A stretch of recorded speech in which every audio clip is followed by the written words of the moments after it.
चलिए जानते हैं छत्तीसगढ़ की 25 बड़ी खबरों को सिर्फ 10 मिनट में। लेकिन उससे पहले वीडियो को लाइक और चैनल को सब्सक्राइब जरूर करें। खैरागढ़ में 17 लाख की इनामी महिला नक्सली ने किया सरेंडर। छत्तीसगढ़ के खैरागढ़ छुई खदान गंडई जिले में 17 लाख की इनामी महिला नक्सली कमला सोड़ी उर्फ ऊंघी उर्फ तरुणा ने 6 नवंबर को पुलिस के सामने आत्मसमर्पण किया। कमला बीते 14 वर्षों से नक्सली संगठन से जुड़ी हुई थी और उसे हार्डकोर नक्सली माना जाता था। वो मार्ड डिवीजन और बस्तर एमएमसी यानी मध्य प्रदेश महाराष्ट्र छत्तीसगढ़ जोन की सक्रिय सदस्य थी। एमएमसी जोन प्रभारी रामदर की टीम में उसकी प्रमुख भूमिका थी। इस दौरान वो कई नक्सली घटनाओं और पुलिस बलों पर हमले की योजनाओं में शामिल रही। रायपुर के उद्योगपति पर 127 एकड़ जमीन हड़पने का लगा आरोप। बीजापुर भैरमगढ़ ब्लॉक के अबूझमाड़ क्षेत्र में रायपुर के उद्योगपति महेंद्र गोयंका पर आदिवासियों की 127 एकड़ जमीन कब्जाने का आरोप लगा है। इस मामले को लेकर बीजापुर विधायक विक्रम मंडावी ने प्रेस कॉन्फ्रेंस कर उच्च स्तरीय जांच की मांग की थी। कांग्रेस ने इस मामले की जांच के लिए 9 सदस्यीय समिति गठित की। 5 नवम्बर को समिति के सदस्य बैल धर्मा मरकापाल और बड़े पल्ली गाँव के पीड़ितों से मिलने निकले, लेकिन सुरक्षा कारणों का हवाला देकर पुलिस ने उन्हें इंद्रावती नदी पार करने से रोक दिया। आदिवासियों ने न्याय की मांग की है। दीवार में 1 फीट छेद कर 25 लाख के मोबाइल किए चोरी। अंबिकापुर के गुदरी चौक स्थित गोलू मोबाइल शॉप में 5 नवंबर की रात एक बड़ी चोरी हुई। चोरों ने दुकान की दीवार में हैंड ड्रिलर से लगभग 1 फीट चौड़ा छेद कर अंदर प्रवेश किया और करीब 25 लाख रुपए के मोबाइल चोरी कर लिए। चोर केवल महंगे आईफोन और सैमसंग ब्रांड के फोन लेकर गए, जबकि सस्ते मोबाइल वहीं छोड़ दिए। सीसीटीवी फुटेज में एक आरोपी स्पष्ट दिख रहा है, जबकि दूसरा संभवतः बाहर निगरानी में था। पुलिस ने आसपास के इलाकों में तलाशी अभियान शुरू कर दिया है और तकनीकी जाँच जारी है। कोरबा में हाथियों ने 19 किसानों की फसल रौंदी। कोरबा वन मंडल के करतला रेंज में 39 हाथियों के झुंड ने भारी नुकसान पहुंचाया है। इन हाथियों ने 19 किसानों की फसलों को रौंद दिया और खेतों की फेंसिंग व बिजली के खंभों को भी तोड़ दिया। करतला रेंज के बड़मार्श क्षेत्र में 18 हाथी सक्रिय हैं, जिन्होंने सुरैयारा गाँव के 4 किसानों की फसल को विशेष रूप से नुकसान पहुँचाया। वन विभाग की टीमों ने मौके पर पहुंचकर स्थिति का जायजा लिया है और किसानों को मुआवजे की प्रक्रिया शुरू करने की बात कही है। रायगढ़ में रेत तस्करी करते पकड़ी गई 12 गाड़ियां। छत्तीसगढ़ के रायगढ़ जिले में रेत की अवैध तस्करी के खिलाफ खनिज विभाग ने बड़ी कार्यवाही की है। लगातार शिकायतों के बाद विभाग ने जांच अभियान चलाया, जिसमें 10 ट्रैक्टर और 2 हाईवा रेत से भरे हुए पकड़े गए। बताया जा रहा है कि जिले के कई अवैध घाटों से प्रतिदिन रेत का परिवहन किया जा रहा था। कई बार चेतावनी के बावजूद तस्कर खुलेआम शहर की सड़कों से रेत ढो रहे थे। खनिज विभाग ने सभी वाहनों को जब्त कर चालकों के खिलाफ कार्यवाही शुरू कर दी है। प्रशासन ने सख्ती जारी रखने की बात कही है।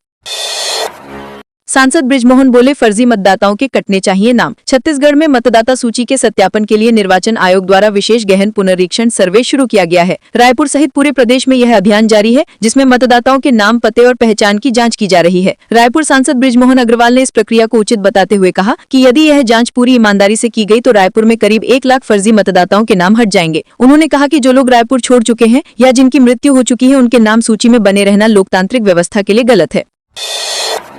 केशकाल में नेशनल हाईवे 30 की हालत हुई जर्जर। कोंडागांव जिले के केशकाल में NH 30 की खस्ताहाल स्थिति को लेकर 6 नवंबर को पूरा नगर बंद रहा। स्थानीय नागरिकों, व्यापारियों और सामाजिक संगठनों ने सड़क की मरम्मत की मांग को लेकर विरोध प्रदर्शन किया। सुबह से ही सभी व्यावसायिक प्रतिष्ठान, होटल, चाय की दुकानें और पान ठेले बंद रहे। लोगों ने कहा कि महीनों से सड़क में गड्ढे और धूल के कारण आवाजाही बेहद मुश्किल हो गई है। प्रशासन को कई बार शिकायत देने के बावजूद कोई सुधार नहीं हुआ। लोगों ने चेतावनी दी कि अगर जल्द सड़क की मरम्मत नहीं हुई तो बड़ा आंदोलन किया जाएगा।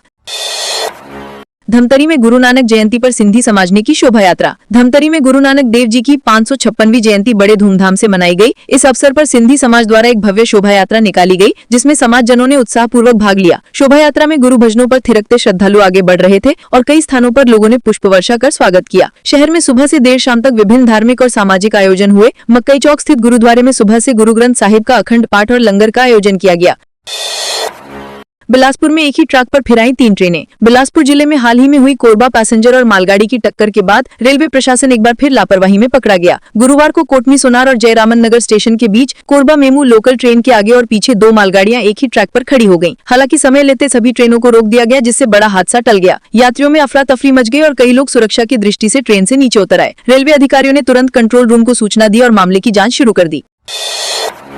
ट्रेन हादसे के बाद मदद को आगे आए डॉक्टर, सामाजिक संगठन। बिलासपुर में ट्रेन हादसे के बाद राहत कार्यों में डॉक्टरों, सामाजिक संगठनों और अग्रवाल समाज के सदस्यों ने सक्रिय भूमिका निभाई। 4 नवंबर को इन टीमों ने घटनास्थल और अस्पतालों में पहुंचकर घायलों और उनके परिजनों को भोजन, पानी और दवाइयां वितरित की। हादसे की सूचना मिलते ही निजी अस्पतालों के डॉक्टर अपनी मेडिकल टीमों और रिलीफ वैन के साथ मौके पर पहुंचे। उन्होंने घायल यात्रियों को प्राथमिक उपचार और आवश्यक दवाइयां प्रदान की। सामाजिक संगठनों ने अस्पतालों में भी भोजन वितरण कर घायलों के परिवारों को सहायता दी। सुकमा में 16 किलो गांजे के साथ 2 तस्कर गिरफ्तार। सुकमा जिले की कोंटा थाना पुलिस को मादक पदार्थ तस्करी के खिलाफ बड़ी सफलता मिली है। पुलिस ने आंध्र प्रदेश सीमा पर कार्यवाही करते हुए 2 तस्करों को गिरफ्तार किया और उनके पास 16.3 किलो गांजा बरामद किया, जिसकी कीमत लगभग 1.63 लाख रुपए आंकी गई है। पुलिस को मुखबिर से सूचना मिली थी कि उड़ीसा के कालीमेला क्षेत्र से 2 युवक बस के जरिए गांजा लेकर आंध्र प्रदेश जा रहे हैं। कोंटा थाना प्रभारी सलीम खाखा ने टीम गठित कर बस स्टैंड और छत्तीसगढ़ आंध्र सीमा चिरमूड़ में घेराबंदी कर आरोपियों को धर दबोचा।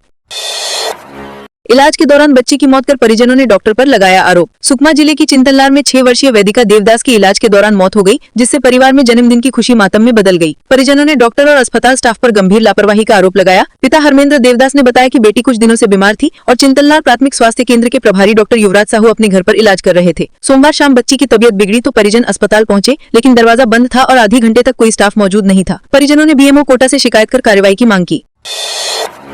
राज्योत्सव में बागवानी की प्रदर्शनी ने जीता उत्कृष्ट पुरस्कार। छत्तीसगढ़ के राज्योत्सव 2025 में आयोजित बागवानी विभाग की प्रदर्शनी ने उत्कृष्ट प्रदर्शन कर दूसरा पुरस्कार जीता। यह सम्मान कृषि विकास एवं किसान कल्याण और जैव प्रौद्योगिकी विभाग को मिला। प्रदर्शनी में गेंदा, जरबेरा, ग्लैडियोलस, सेवंती और डच रोज जैसे फूलों की विभिन्न प्रजातियों के पौधे प्रदर्शित किए गए। साथ ही बागवानी और क्षेत्रवानी की क्षेत्रों की उपलब्धियों को भी दिखाया गया। प्रगतिशील किसानों की प्रेरक कहानियां वीडियो और पोस्टर के माध्यम से प्रदर्शित की गई, जिन्हें दर्शकों ने खूब सराहा।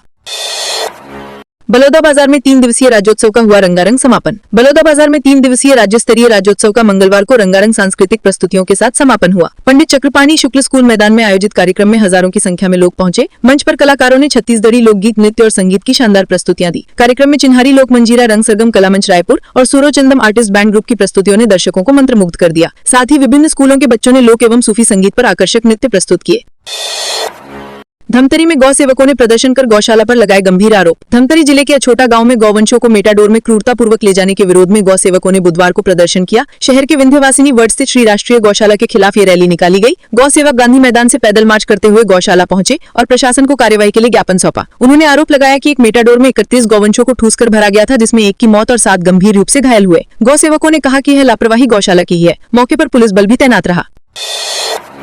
जांजगीर चांपा में मालवाहक वाहन पलटने से 7 युवक हुए घायल। जांजगीर चांपा जिले के अकलतरा थाना क्षेत्र में एक मालवाहक वाहन अनियंत्रित होकर सड़क किनारे पलट गया। इस हादसे में 7 युवक घायल हुए, जिनमें 3 की हालत गंभीर बताई जा रही है। सभी को प्राथमिक उपचार के बाद बिलासपुर रेफर किया गया है। जानकारी के अनुसार ग्राम पंडलिया दलहा के युवक पिकनिक मनाने के बाद घर लौट रहे थे। वाहन में 10 से 12 लोग सवार थे, जिसमें बताया जा रहा है कि चालक नशे की हालत में था, जिसके कारण वाहन नियंत्रण खो बैठा और पलट गया। पुलिस ने मामला दर्ज कर जांच शुरू कर दी है।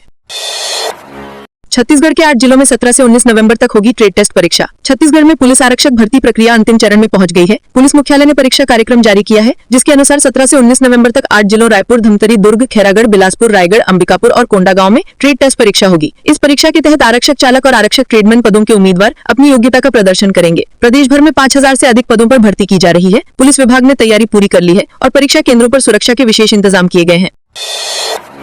भिलाई दुर्ग में एक ही दिन 2 चेन स्नेचिंग की हुई वारदातें। दुर्ग जिले में अपराध की घटनाओं के बीच अब चेन स्नेचिंग के मामले भी बढ़ रहे हैं। 5 नवंबर को भिलाई और दुर्ग दोनों जगह पर चेन स्नेचिंग की 2 घटनाएं हुई। पहली वारदात भिलाई में हुई, जहां एक महिला घर में फूल तोड़ रही थी, तभी 2 बाइक सवार उसकी सोने की चेन छीनकर फरार हो गए। दूसरी घटना दुर्ग की है, जहां मॉर्निंग वॉक पर निकली महिला से आरोपियों ने रास्ता पूछने के बहाने चेन छीन ली। पुलिस ने दोनों ही मामलों में अपराध दर्ज कर सीसीटीवी के आधार पर आरोपियों की तलाश शुरू कर दी है।